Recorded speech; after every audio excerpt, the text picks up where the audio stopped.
We're back here on the Yaffee program. It's a revolution in common sense on News Talk 770 AM, 92.5 FM WVNN. So I wanted to read this from Congresswoman Terry Sewell, the Democrat Congresswoman from Birmingham area. She said, "I'm saddened to learn of the sudden passing of Senator Lindsey Graham.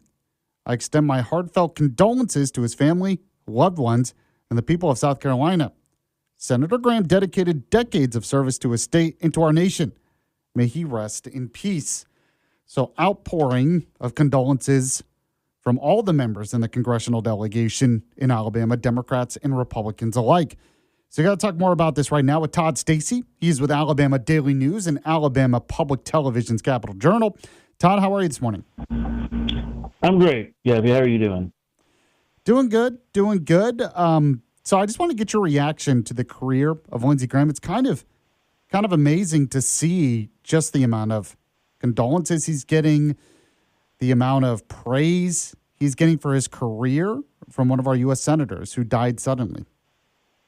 Yeah, well, it was very sudden, and my heart goes out to his family and his staff. And people may not know that his staff really was his family, and I can't imagine how suddenly they've taken this. And I tell you, he didn't look good. If you've seen like recent pictures of him or recent interviews, you could see that something was up. And obviously, they're saying it was essentially a heart failure caused by calcification in his arteries. And Yaffee, I don't know about you, but I've been exercising this morning, and I need to change my diet and everything. But he was a hard worker. That was part of his thing. I mean, he just kind of never stopped. He lived near me on Capitol Hill. Would always, walk to work, and he'd eat there at the our little Thai place. And just a super, super nice guy. And I hate it when these folks pass away and politicians have to say stuff like, we disagreed from time to time, but you can just say that we pass condolences or whatever. You don't have to point out the fact that you disagreed, because that's the thing. Somebody like Lindsey Graham, who has been involved in just about every major issue on Capitol Hill for 20 years at least, more like 30 years. Everybody was bound to disagree with him at one point or another. It doesn't matter. He was a consequential figure. He was a serious figure, and he'll be missed. Yeah, I was trying to think. I didn't know you had lived close to him when you were in D.C. The one time I saw him in person, I didn't get to say hi, but it was when I was in D.C. He was outside the NBC building, probably going on Meet the Press or something. And I just happened to see him walk by. And you're right, he was just very, very busy. And it's just kind of interesting because he's sort of a man out of his time, because he was very big on bipartisanship, on working with the other side. And that really doesn't exist as much anymore, does it? Right, and that's what I'm talking about. Like, that's why I hate these kind of like silos that everybody puts themselves in. It's like, oh, well, Lindsey Graham was MAGA, therefore nobody that's non-MAGA can appreciate him. It's like, well, man, let's go back to 2008 when he was part of a major effort to pass immigration reform, the kind of immigration reform that I doubt anybody in this MAGA coalition would have supported. Absolutely not. So he was very much a man who kept his own counsel. I mean, obviously there were times he disagreed with Trump. There were times that they patched it up and things like that. I mean, he just kind of called it like he saw it. And again, I mean, I don't remember every single position or this or that, but what you want from your senators, from your elected representatives, is somebody that's going to be involved and be consequential, and to represent your interests, at a high level. I don't think there's any question that Lindsey Graham did that. That's why he was so successful. I mean, look, he beat back primary challenges. He beat back general election challenges term after term. Everybody thought Lindsey Graham was vulnerable, but he wasn't, because he had such a deep connection to the people there in South Carolina. They appreciated the way that he could, enter into any conversation, no matter what party or no matter what president. Speaking with Todd, Stacy, he is with Alabama Daily News.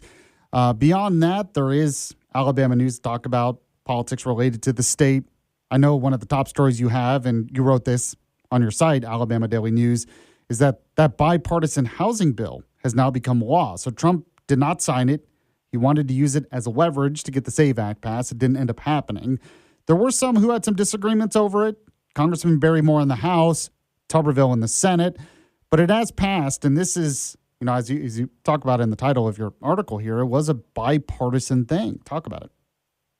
Jim Rome takes on sports. Part of what makes this show is the show within the show. The biggest topic on the show always seems to be the show itself. This is a way to give you clones a way to interact with one another. Yes, we will be going through the chat. Yes, it'll be a part of the program. The only thing that could ruin the show are the old school clones spitting up the same bull crap that they always have. The jungle is out taking names and ready to dominate. Let's get it. The Jim Rome Show podcast. Follow and listen on your favorite platform. It was a bipartisan thing. It was actually a priority of the White House. And that's what's, I can't remember if we talked about this last week, but it makes you scratch your head a little bit, because you don't, you can walk and chew bubble gum at the same time. And, this was a big deal because obviously affordability is the issue du jour. It has been. It was, affordability and inflation and all that is a big reason why Trump got reelected, and because of Biden's inability to get a control on prices. So this is like the big effort, probably the biggest effort and meaningful action that Congress could take on affordability. And so, he missed a big opportunity. The president missed a big opportunity to take credit for it. Obviously, there was a big bill signing planned. I guess that was 2 weeks ago before Congress left. They had the stage set, all the American flags, big podium, big signing table, and he said, no, this is canceled. All bills are canceled until you pass the Save America Act. Well, what are you going to do, veto it? Veto your own bill? Because, so you got to be able to walk and chew bubblegum at the same time. I think it's a huge missed opportunity for the president. It's a huge missed opportunity for Republicans. They wanted to campaign on this, and I think that some of them still will. But it makes it harder when you say, well, the president didn't even like it enough to sign it. So I guess we're in World Cup parlance here. That's an own goal on behalf of the president. Otherwise, if he had signed it as anticipated, if everything had gone according to plan and nobody would have gotten into his ear about this Save America Act stuff, that's all we would have been talking about for 2 weeks. And yet we're having to kind of parse it here. And that's unfortunate for all the Republicans who are in tough races this November. Yeah, I talk about this all the time. I think the economy is still pretty good considering some of the headwinds. But I keep talking about this, and I say it to Republicans. When you're talking about the cost of living, the big areas are housing, healthcare, tuition, and childcare. And that's what really affects, and I say this because I know this personally. I feel it, lots of people are feeling it, And it's one of those things where it makes people in my generation feel like they're just still not able to get as far as they feel like they should be, I guess, in certain situations. And I understand there's always this sort of generational fight, blame one generation or the other.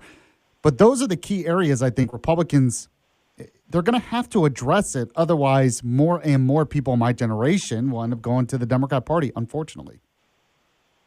Well, I think you're exactly right. And also, think about the slim majorities in Congress, both in the House and the Senate. There is no housing bill that passes without some compromise. There's just no way to do it. And so if you're going to accomplish something, you're going to have to compromise a little bit with the Democrats. And that's what some folks don't understand about just the art of lawmaking. But going back to, what the president did, it's doubly bad because, okay, you missed an opportunity to really notch a win and say, man, we're taking action to bring housing prices down. Not just housing, but like in the sense of buying a house or building a house, but apartments, right? And moving people off government assistance. That's a big part of what Senator Britt put in the law.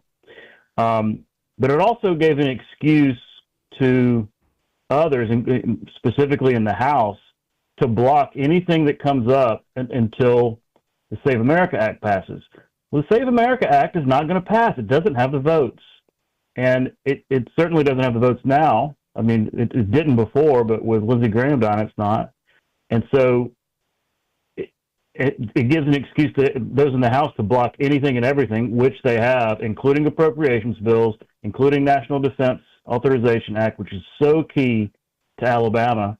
So it's just the wrong kind of politics. I hope somebody can talk him out of it, or just get the guy that talked him into it out of the room, because this is just doing nothing but hurting his own party. Now, what part of the bill, you had said that there was part of the bill Katie Britt worked on to get people off government assistance. Can you explain a little bit how it does that? Well, this is coming from Britt's office herself.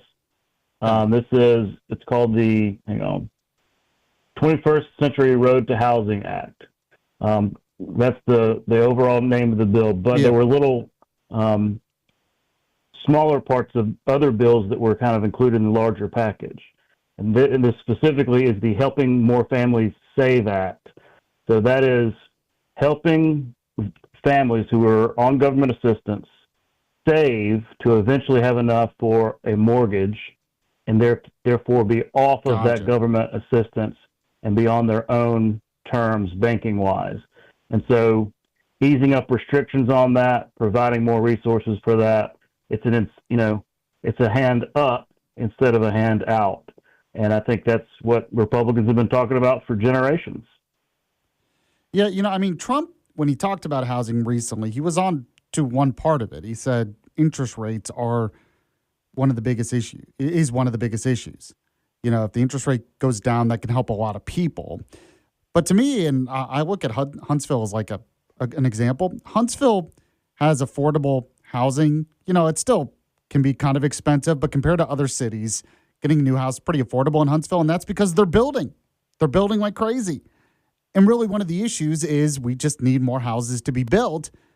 And you also have interest rates where you have the boomers kind of staying in their houses. Maybe they would sell or move out, but they don't want to now because they had a low interest rate. So you just need a bigger supply.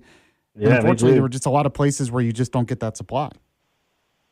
Well, there's a lot of reasons why interest rates are up. A big reason is government spending and government deficits. That's true. Huge reason. And that hasn't come down. And the tariffs were also not helpful in that regard. So you can complain about it, you can blame the Fed, but it's partially Trump policies that are part of this. So but yeah, you're right. At the end of the day, it's supply and demand. And a big thing what this bill does is try to ease up the restrictions and allow for more supply. And more supply will bring prices down. Now, look, somewhere like Huntsville, y'all have an acute situation where everybody and their brother's moving to town, right? Yeah. It's a great day to be a builder, great day to be a realtor in Huntsville, I'm sure. But it's a problem everywhere, and it's just if rent is up, if your mortgage is up, whatever, especially rent, right? If because mortgages are generally locked in, but if you can't pay rent or it's just really expensive, well, that gets compounded by grocery prices being up, by gas prices being up. If everything is up, those are the big ones, right? Rent, power, groceries. I'm leaving off tuition because not everybody has kids in college. Right. But you throw healthcare in there. When all those prices are up, certainly childcare, yeah.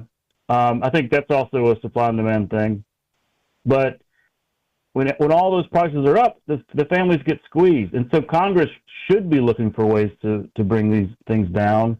And so I think it's, I'm sure I don't agree with every single part of the bill, but that's not the point. If you have to agree with 100% of something, good luck, because you're not going to have a whole lot of bills like that, at least not that can pass. Todd Stacy is the host of Alabama Public Television's Capitol Journal. Check that out on YouTube, the latest episode, or the podcast, anywhere you get your podcast. Todd, appreciate it. As always, we'll talk to you again soon. All right, Yaffee, be good. All right, there you go. When we get back, we'll start the Sunday news show's recap. This is the Yaffee program. You're listening to Yaffee on WVNN. Jim Rome takes on sports. I will always have a complicated relationship with this game, but people evolve. So do sports. Do not make me regret this. Do not make me devolve back to that guy that so many clones wish that I still was. And do not embarrass the entire country. Now, I can go back. I can get there fast. Lose tonight, and you got a real problem. Do not blow it. The Jim Rome Show podcast. You've been warned. Follow and listen on your favorite platform. The United States Soccer Federation presents the U.S. Soccer Podcast. I'm your host, Megan Klingerberg. One thing I promised you is an all-access pass that you wouldn't get on any other show. And we found out that whoever comes on scores a goal. Burhoff, Freeman, Trusty. U.S. Soccer Podcast magic is real, people. We still got plenty of coverage all throughout this World Cup. Okay, let's get into it. The U.S. Soccer Podcast, presented by Henco. Follow and listen on your favorite platform.